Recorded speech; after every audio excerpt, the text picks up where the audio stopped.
Gauntlet II for 1 to 4 players.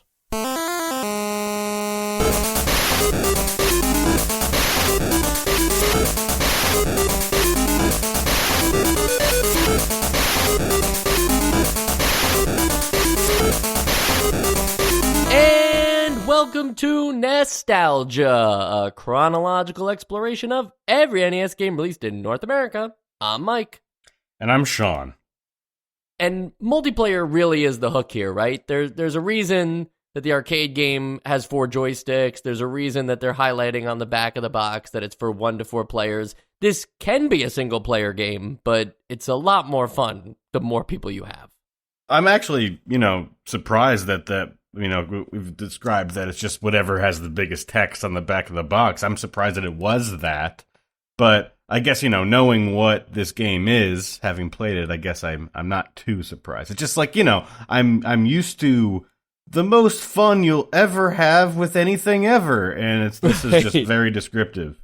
Yes. Yeah, for 1 to 4 players feels like a spec, right? Like on the features list. The bottom right, yeah. Yeah. Mm-hmm. But I guess what I mean is like you can play this game single player, and I don't think like that would change our review of it whether you had 1 or 4 players.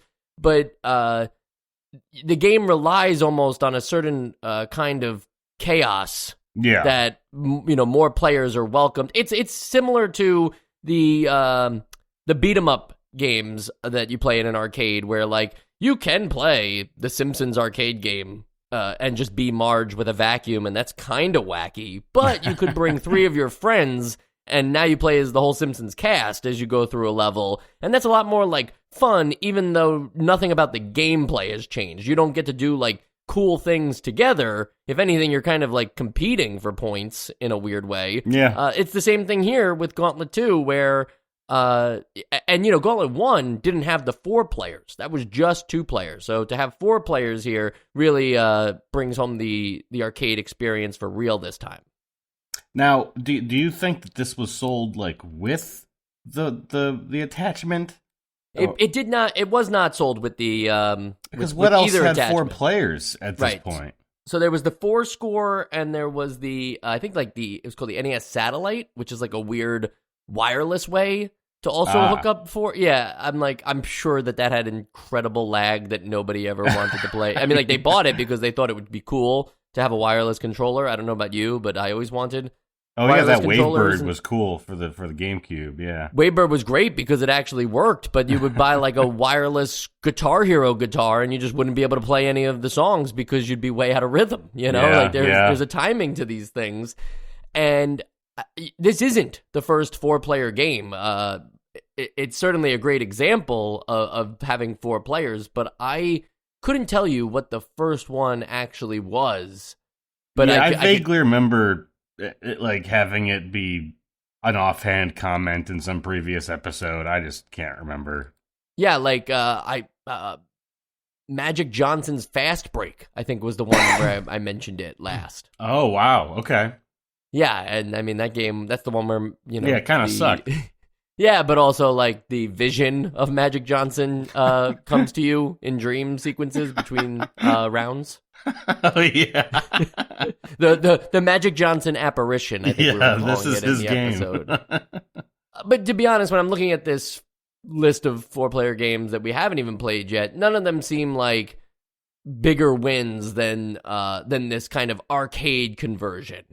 I really think if you played Gauntlet 2 first in a bowling alley or at an arcade in a mall or something, and then found out you could bring that whole experience actually home, I think that's the biggest sell for this kind of thing. It's similar to like what Sega would wind up doing with a lot of their Sega Saturn, but also Dreamcast games, where it was like they were porting a lot of their arcade games, but also bringing with it the weird controllers too. So it was like, wow, I have this controller that only works on this one game, so I can finally replicate that weird experience I had in the arcade. Gauntlet 2 is doing that to a bit of a lesser extent, but still entirely faithful. All the other ports of Gauntlet 2 for home computers and the like only supported the 2 players that the original NES game supported. So you're saying that like all those Dreamcast games that have the weird controllers, those were arcade games. So you're saying that there's like a Seaman arcade game out there? I wish there was a Seaman arcade game that you got like you had like a ticket that you had to feed it that had your fish on it, but not like the how horse it worked. racing ones. Yeah. Yes, absolutely, like the horse racing one. Back onto this game for a little bit though. So, the NES version of the first Gauntlet game was not like a direct port of the arcade game. It had some more like it had like a story and an ending to it. Gauntlet 2 on the NES is pretty much just like it doesn't even pretend. Right, drops all the flair and just brings you a straight port. Do you think that is like subtractive? That it's kind of like a knock on it that we're just getting the arcade game and nothing extra? There is kind of this idea later on, as arcades were starting to fade out, that like, yeah, you would get the arcade game mode, but then you would also get like a story mode or something in a lot of those light gun games, or Crazy Taxi was a good example of that, where like in the arcade version, it's like you just drive around the taxi, but then there was more like not narrative mode, but like yeah, exactly, kind of a progress system. Yeah, Gauntlet 2 is not offering that. I mean, let's be honest. If we're just talking about the differences between Gauntlet 1 and 2, and not some semblance of a career mode, which has a different progression, or like a more robust progression, is what you would say in maybe like a Crazy Taxi. Because it really just is level after level, but instead there'd also be like, that some story. I don't think we're really missing much here. Like, do you remember the story of Gauntlet? Was it ever that conspicuous, or was it just like a pop-up that might show up and say some words? No, you bring up a good point. I mean, we're limited in general on narratives in these games. Exactly. On the NES, yeah. So, Gauntlet 2 is more like Adventures of Lolo 2. It's just an expanded version of the original game. Yeah, but I'm not entirely that upset about it. It's actually kind of refreshing how pick up and play this game really is. Yeah, you really don't have to read a manual to understand anything about. I mean, like it will help you understand what the game is offering. It'll help you pick a character at the very least. Yeah, sure, but I guess, but to your point, like it is very pick up and play, as an arcade game should be, right? Like nobody's reading the side of the cabinet to figure out the rules, right? True. I mean, sometimes. But there are some changes here too. Again, what I meant by it's more like Adventures of Lolo 2, I meant it's more Adventures of Lolo 2 than a Castlevania 2, right? Gauntlet 2 isn't all of a sudden a side-scrolling platformer game. It keeps the same formula of this top-down maze-like levels where you basically have to find exits in order to get to the next stage. And along the way of finding the exit, you will run into enemies, and enemies spawn, or bases where those enemies spawn out of. Come out of, yeah. Yeah, you got to destroy those. You got to destroy the enemies, or you could do none of that. You could literally just be a pacifist and try to run through all this shit and just find the exit. But there's also keys you need to collect to open up gates to get through that stuff, or warp points, or just other things that kind of make it not puzzly, but in a way, it's pretty disoriented. Puzzly. Yeah. Yes. The way that it works with like switches and keys and balancing, like how many keys you have on you, and how many, like, I don't know what those are, like power potions on you, because you can only carry a certain amount, a total amount of those. Right. And just the way that those like teleporters interact, and it can be more puzzly than actiony in certain I guess boards you'd call them.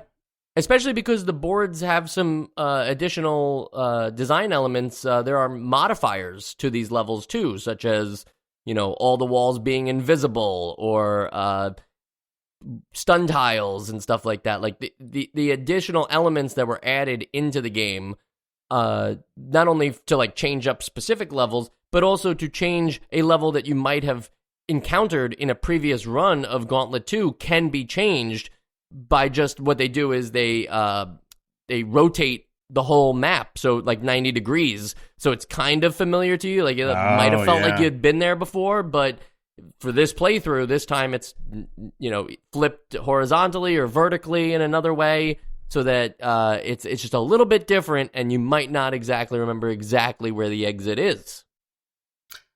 Yeah, I don't know how much I'd be able to notice that because of how the colors change and the template changes, but it's all kind of samey, but it's still an interesting concept.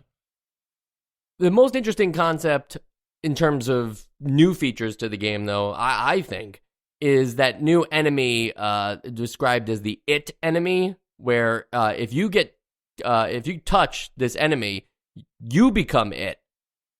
And all the enemies are now drawn towards that specific player.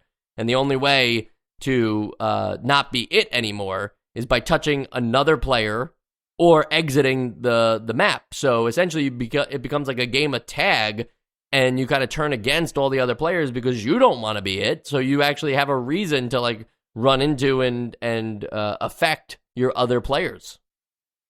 Yeah, it kind of feels more party mode than one would think from a game like this. And it's too bad that we can really only talk about these features like in concept, because I only played by myself. I don't know if you recruited your wife.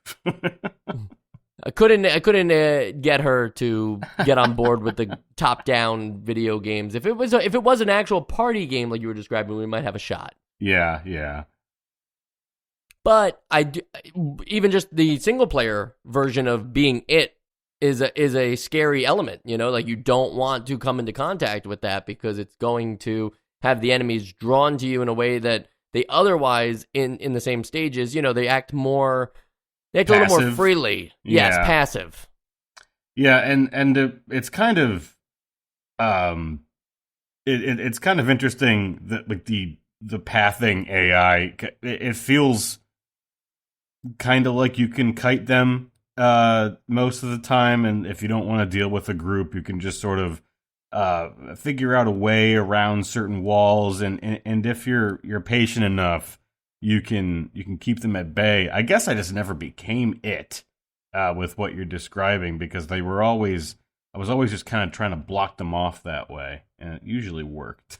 You would know if you became It because it's one of the many instances of the very cool voice narration in this game. I think it tells you, like Red Wizard is It, It takes a lot of time. It took a few go-arounds for me to even understand that voice because it's so choppy, but yeah, that is cool. I do think that something about it at the time was cool, and now it's more like novel, right? Yeah.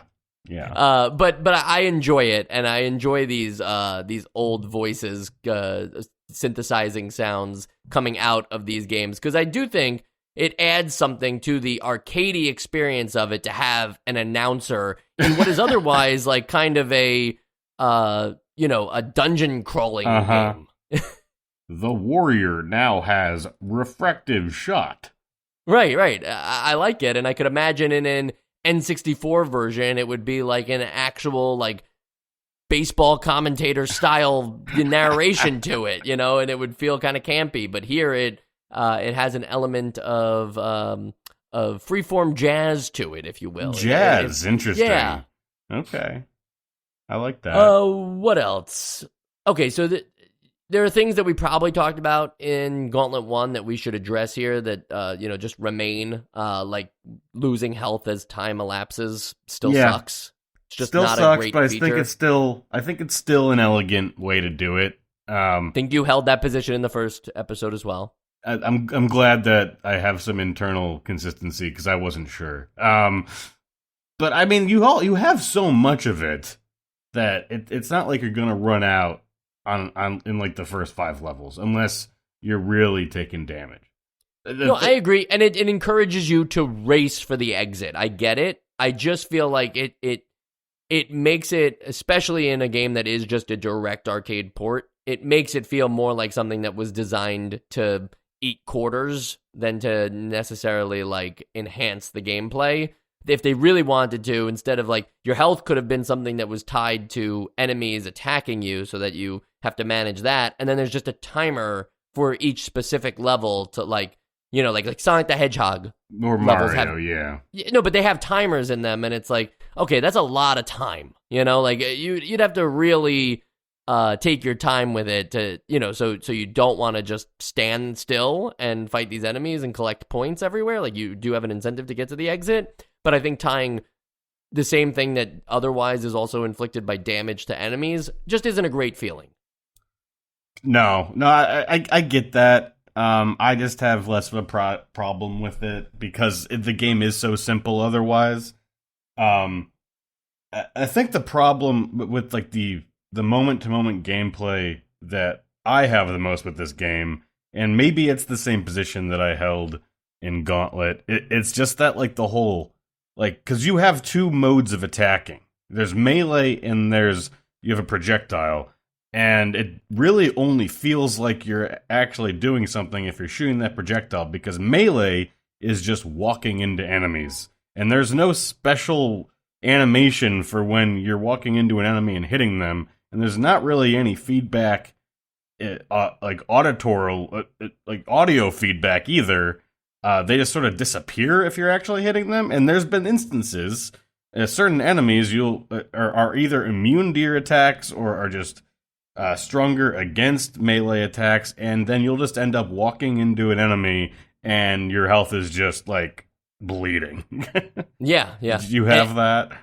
I just feel like for the reason you were describing about just no visual effect to the melee combat, it just feels like most of the time you should just be shooting projectiles. I don't think people play this game thinking about like a strategy on how to approach things. Most things are just shoot at it as it's coming towards you, and then like, yeah, I guess if you know, if it comes to it, right? It's great that there is some kind of melee attack, but for the most part, I think of this as just like, you know, hit them with the balls.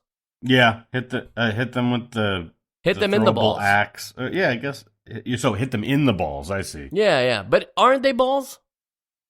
I mean, you're saying that it's like an axe? It depends on who you're playing as. Who are you playing as? I just feel like the warrior looks like he's throwing balls, but I guess now that I look at it more closely, it is like an axe that's It's rotating. Definitely not a circle. Yeah.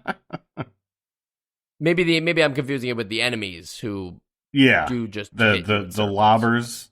As I know that the Valkyrie shoots arrows, so, you know. That's also a thing. I really didn't notice too big of a difference between these guys, which I know that in later gauntlets there is. The only one that I didn't play as was the wizard. Maybe that's a little different. My understanding with the wizard is just that he has the lowest health, but the highest damage output. I see. From a projectile. Magic projectile. Yeah, that would make more sense, right? Yes. But, you know, again, yeah, I agree that there's not a lot of variation in the classes, but it's a welcomed thing to have different classes. These are the same classes, I believe, that were in the first game, but now you can also play as the same class. So previously, warrior was like, if you selected warriors, it, right? You couldn't have two of them. Now you can. So all around, that's an improvement. Do they need to really like feel incredibly different? I don't know, because I think that changes the way this game is. Like at its heart, the gameplay is the same regardless of who you choose to be, right? Like, the elf doesn't behave differently than the warrior in a way where like you're solving levels differently. Like at the end of the day, you are just dragging your cursor to an exit. Your avatar maybe is better than a cursor. I think cursor is actually the more descriptive way to say it. I guess video games is just cursors.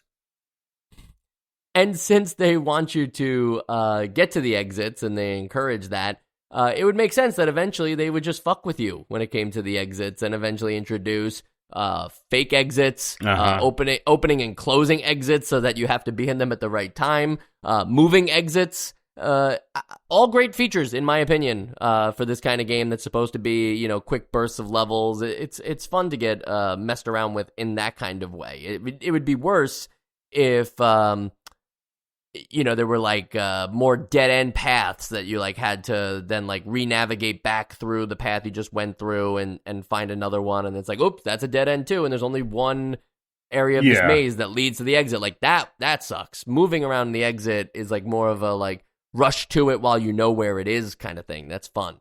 I was actually surprised at how infrequent it was that I found myself in a dead end, because even if it looks like that, there's usually like a breakable wall or a teleporter, and yeah, you can get turned around pretty easily, but the maps aren't that complex. And I did have like a quick chuckle in the level that you're describing, where it's just all exits, like all of the walls are exits, and you just kind of have to walk through all the walls.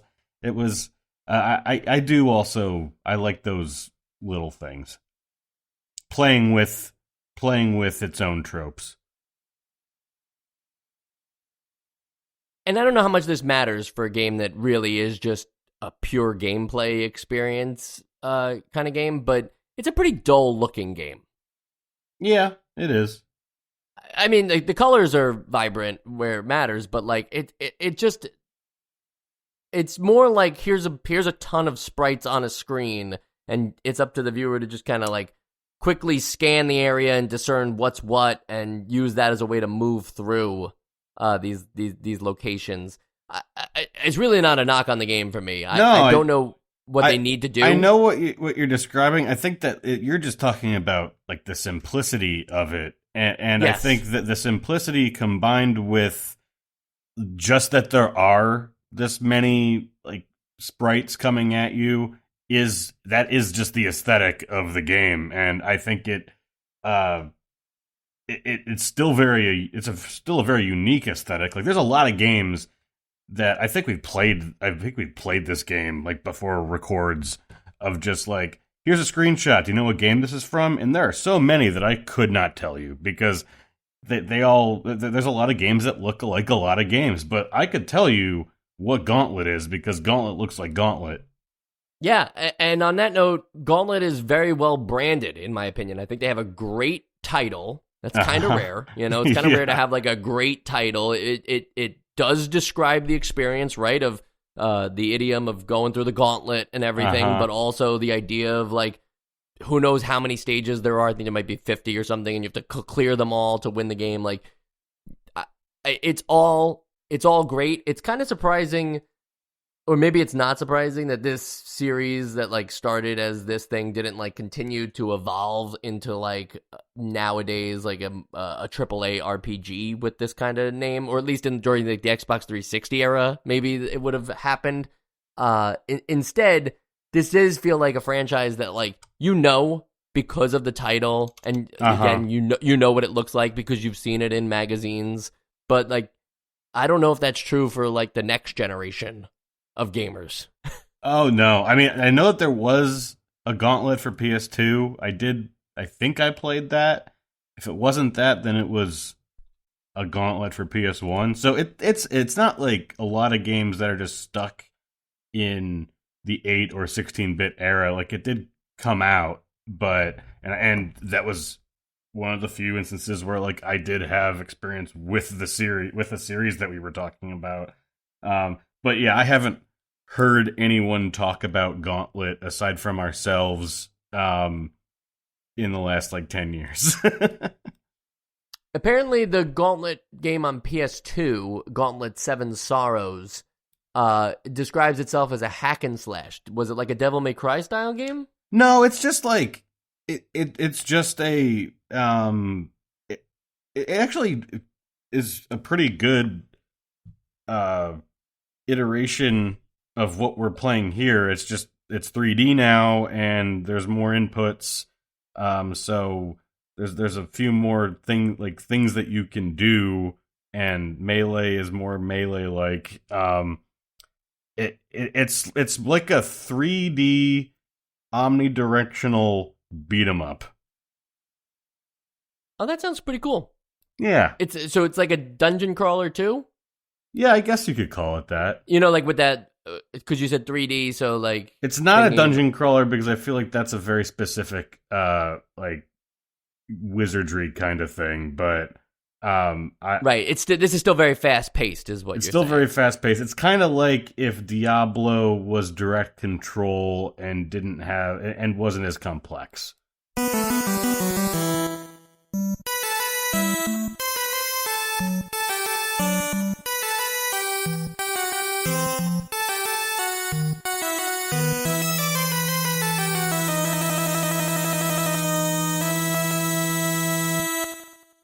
This next comment's going to sound like a knock at the developers, and maybe it is, but I wrote it down, so I'm going to say it out loud. I think that this is a game that would massively benefit from procedural generation, because I can't tell any curation in the level design. Things just kind of feel like they are where they are, and maybe that's because they are also able to just be rotated at 90 degrees on a whim, or flipped, and it's still considered a great level, but... Do you know what I mean? It's just kind of like everything is thrown onto the screen, and then you are just tasked with dealing with it. Not necessarily like, oh, that's really smart that they put the ghosts over here and the gates over here and the keys up there. Like, just whatever. Just go get the key and open up the gate. I think a lot of these games that sort of bill themselves as being mazes with X, it's just always going to end up like this because a maze is... It just doesn't have any spaces that would have any use otherwise. They are literally just... It exists to be an obstacle in itself. And I don't find too much interest in that. But I guess I just accepted that that's what it was going to be like. There are some that like the higher concept levels, I would say, are cleverly designed. But there are way more just sort of throw whatever into the level editor and see what happens than there are those like really cool ones. Yeah.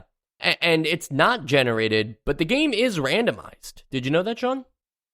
Like level 7 isn't always level 7?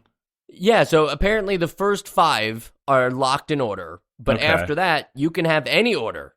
Yeah, I kind of noticed that a little bit. I didn't know that it was that it was like for the rest of the game. But so in level 1, you can go and find the exit to level 2, but the exit to level 6 is actually more accessible. And I guess that's just for people that like don't want to go through like the quote unquote early game. So when I was trying the other characters that you can be, I would just go and find that, skip to level 6. And I did notice that it wasn't always the same level 6. Yeah, and keep in mind, not only is that great to keep the game fresh, but those same levels that can appear in any order can also appear in any order, mirrored or flipped. So there's a lot of variation to it. Yeah. And so I think, again, if you and 4 buddies beat this game, there's still an incentive to play again with your 4 buddies because you can experience a totally different... You're basically playing Gauntlet 3 now. Yeah, if we're going on the super iterative version of a sequel, then yeah, definitely Gauntlet 3. Right. It's like, when you finish Super Mario Brothers and then you get offered the next adventure. Nobody considers that Super Mario Brothers 2, but it kind of is. Actually, when every different mission in XCOM is a new XCOM. Because that is randomized. That's funny. And since I was taking a shot at the developer, I might as well give you a little making of that was included on the Wikipedia page for this. So you might have read it. I found it very amusing, so I'm going to share it with the listeners.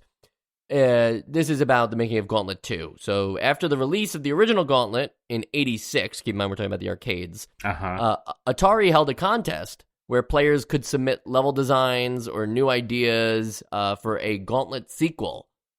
The winner of the contest were announced in April of 1986, so like literally a month later. They were like, wow, okay, here, quick. Yeah, they were like, it's March of 86's, give us your ideas. April, here's the winners. We're not really even reading these. We're just taking anybody who submitted them, right?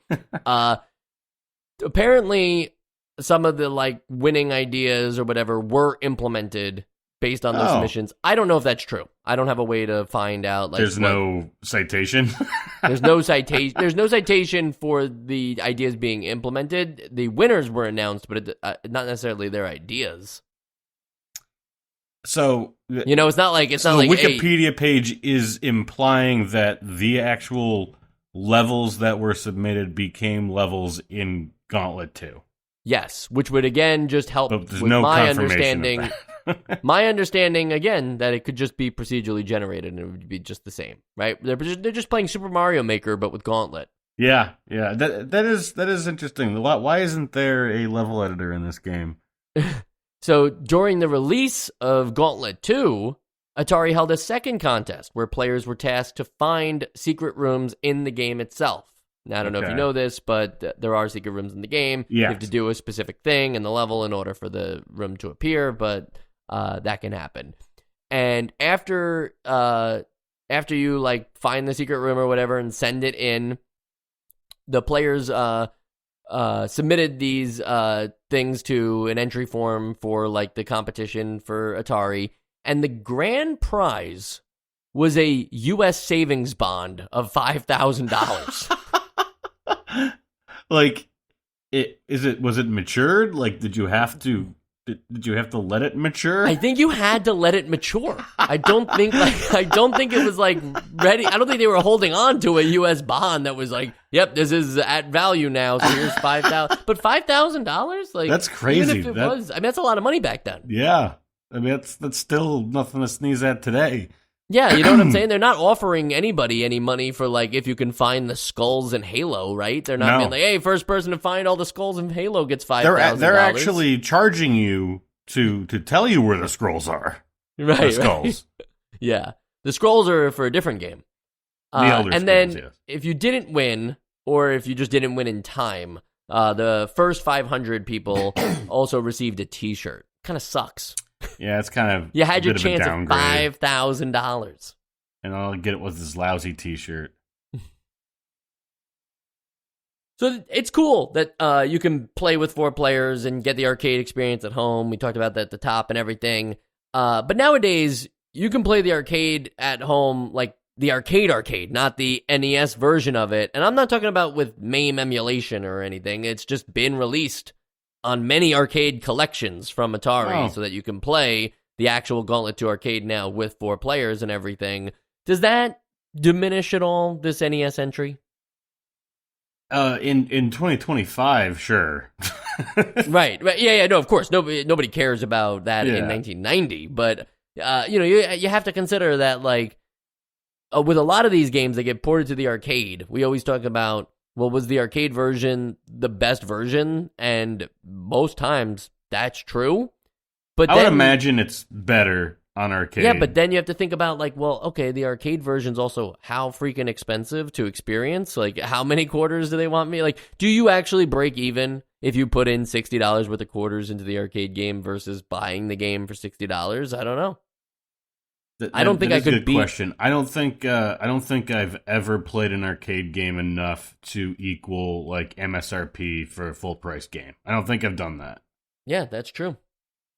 In 1997, Electronic Gaming Monthly listed Gauntlet II as the 3rd best arcade game of all time. That makes me nervous because I don't really feel like we're talking about it as if it was the 3rd best arcade game of all time. We're kind of just doing a everyday episode here, Sean. And isn't it nice to just do an everyday episode where you don't have to study a 40-hour RPG or JRPG like we did last week with Dragon Warrior 2? Yeah, it does. This is better for the work-life balance, I'd say. But for, I don't know. We're also coming at this as 2 people that played this single player, and I think maybe this is something I would say in the Essential Games List vote, but I think if I was around back then, this was a game that I'd want, and maybe I'd have a 4 score just for this game. Like, it's like mindless enough, and I'm going to stop there because this sounds... Sure, yeah. I actually wanted to go back to the third best arcade game of all time. Because, what's the first? So yeah, number Tapper? 1 was Street Fighter. No, number 1 was probably Street Fighter 2. Okay. So number 2 is probably NBA Jam. And then number 3 is Gauntlet 2? Like, I don't know. I don't know. I feel like there's a lot of arcade games. Wait, what year was NBA Jam, and what year did this list come out in? 97, this list. Oh, this is 97. Okay. Yeah. Wow. When was NBA Jam? 92? Yeah, something like that. Sounds right. Super Jordan NES wouldn't stuff. let himself be in the game. Sorry, we still got Pippin. Yeah. Actually, I've heard recently that it doesn't matter who you pick in NBA Jam. They're all the same? The stats don't really matter, yeah. Huh. I didn't confirm that, so I'm just spreading misinformation. Yeah. That's you read fine, that on but the Wikipedia page? I don't mind it. Yeah, that's where you go for misinformation these days. And then while we're here doing what essentially is like miscellaneous information, this isn't anything about Gauntlet 2, but it's about Gauntlet. The next game in this series, Gauntlet the Third Encounter, which is not a good name. Right? Gauntlet the Third. Gauntlet the Third Encounter. Gauntlet squared. No, sorry, Gauntlet cubed. Were they going for like 3T. Close Encounters of the Third Kind vibe? Like, were they trying to play off that?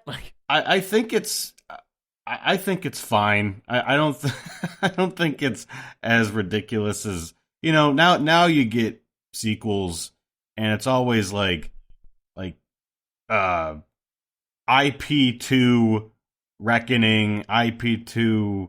Oh no, I think we're done with Reawakening. I feel like we're done with subtitles. I think you just get IP number 2. Yeah, but Right? okay, The game I is guess just like we're about to get Nintendo Switch 2. They're not even going to call it Super Switch. This is bullshit. And yeah, they've just been naming sequels like the name of the original game, so now they're just like pretending that these games didn't exist before. So you know what? I'm fine with Gauntlet the Third. Okay, the Third Encounter. Just make sure you get the whole thing in there. No. It's like what was that Disney Channel? Beethoven the Third. With the dog? With the dog. Beethoven the dog? I think it was like Beethoven the Third. Beethoven the Third. Okay, sure. I didn't know he was the third. Who's the second? It's Beethoven's. It's Beethoven's Third. Okay. Is that in reference to a symphony? It from is Beethoven? in reference to a symphony, but I prefer Beethoven the Third. Everybody finds a clever way to work in a reference for their third. They could have tried Beethoven's The Third Encounter. That's true. Close Encounters of the Beethoven Kind. Hey, it's a dog. Anyway, Gauntlet The Third Encounter, the reason I brought it up at all is because it uses the box art from Gauntlet 1 on the NES. That's weird.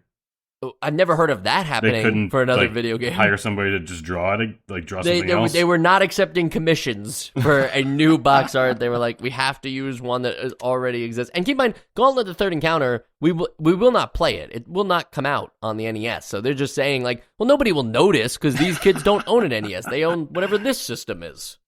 Wow, what a weird cost-cutting measure. Yeah, I mean, did they send a manual with the game at least, or did they just give you the manual from the first game? Yeah.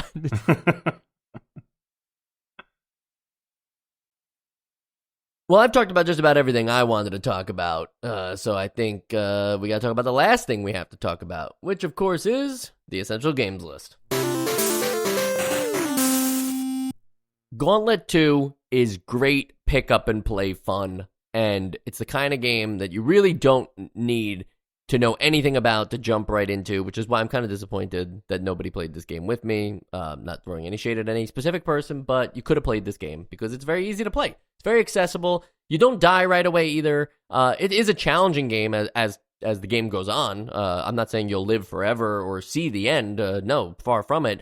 But you will enjoy the moment-to-moment gameplay while you are holding the controller, and I really do believe that. I agree with Sean that if you can play this with 4 people, especially, 2 or 3 drinks in, I bet you're going to have an even better time. This is not the kind of game that I felt like I needed to make any forward progress in. I didn't feel like I needed to, because there isn't a story, I didn't feel like I needed to get to a certain point. Just like I do with most shmups, I don't feel disappointed when I die in a shmup and now it's back to the beginning. It's like, no, the actual gameplay was fun. And I think that's something, not to throw shade at Dragon Warrior 2, but like that's a problem with some of these older games that we now have more modern advancements for, is like Gauntlet 2 doesn't necessarily need any new modern features added to it to be the game that it was in 1990, whereas like Dragon Warrior 2, we could think of countless improvements that the JRPG genre has had.